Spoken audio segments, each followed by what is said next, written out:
It was actually my husband and I's. It was our first anniversary, and it had been a hectic day, and I was like, well, I'll give him for supper of all meals, and I decided, we'll give him some peanut butter and toast, and I said to my husband, look, you've given him peanut butter before, haven't you?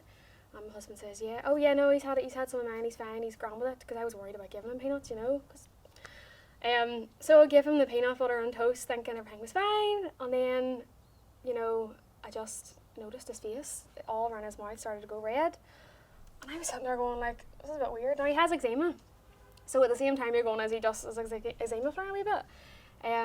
But yeah, then his whole face just, it didn't swell, it just was pure red and hot all over, and I was like, Mummy, rang my mummy, and she was saying, hospital, ring the hospital now.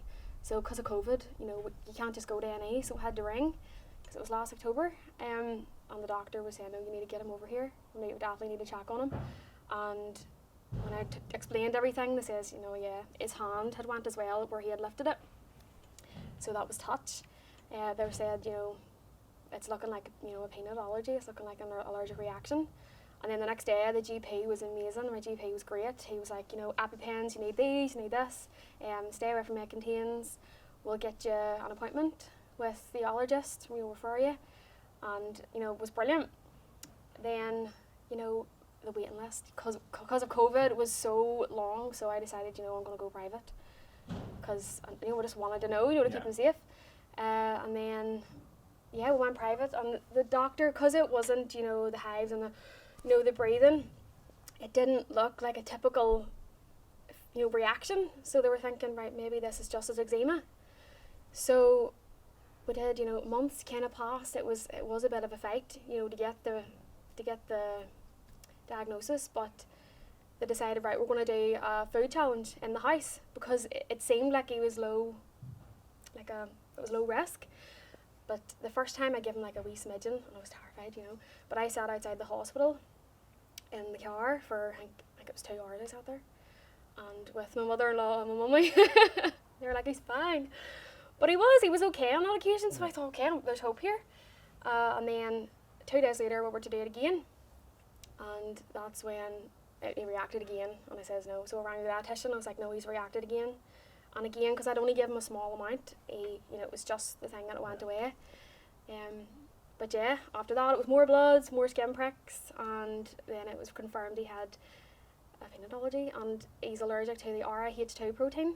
So that's like the dangerous one. If you're more likely to be anaphylactic. So we've been told there's more chance of him being anaphylactic to peanuts now. Yeah. So I'm sure, as you said, it's been a learning curve for yourself. Especially a new mother, that can be terrifying. I'm sure that was like a heart and mouth moment. Yeah. When he took that reaction as well, you probably just, as you said, you rang your mummy and went, yeah, what am I doing here? What's happening? So obviously it has been a learning curve for yourself, but how has it been for you, kind of dealing with that, and obviously why you got involved in this campaign is because you started seeing issues. Yeah. Where maybe you wouldn't have even batted an eyelid before. Yeah, exactly.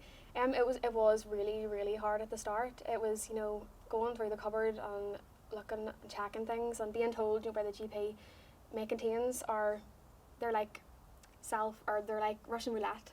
You could have one time and it's fine, the next time could have traces. So we, as a family, have just decided, no, we're not having may contains.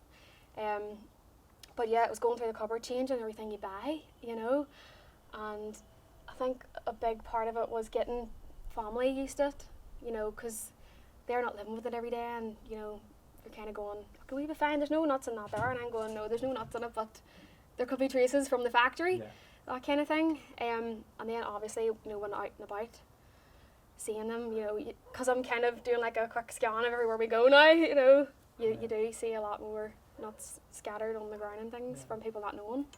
Well, that's what really, you were talking to me, that's really what kick-started it, was in Lurgan Park there, which is, an area that kids want to go to and enjoy. Yeah. But obviously it's just, you were saying, it's things that maybe you yourself would have done, or anyone could have done, trying to feed the wildlife there and things like that. But that's what, sort of spurred you on to try to, make people more aware of the issue. Yeah, people think it's harmless. Like no one's going, I'm going to throw this down and poison someone. You know, they're just trying to feed wildlife innocently. You know, like I went to feed the ducks. You know, and you're throwing bread. You're not meant to throw bread, but yeah.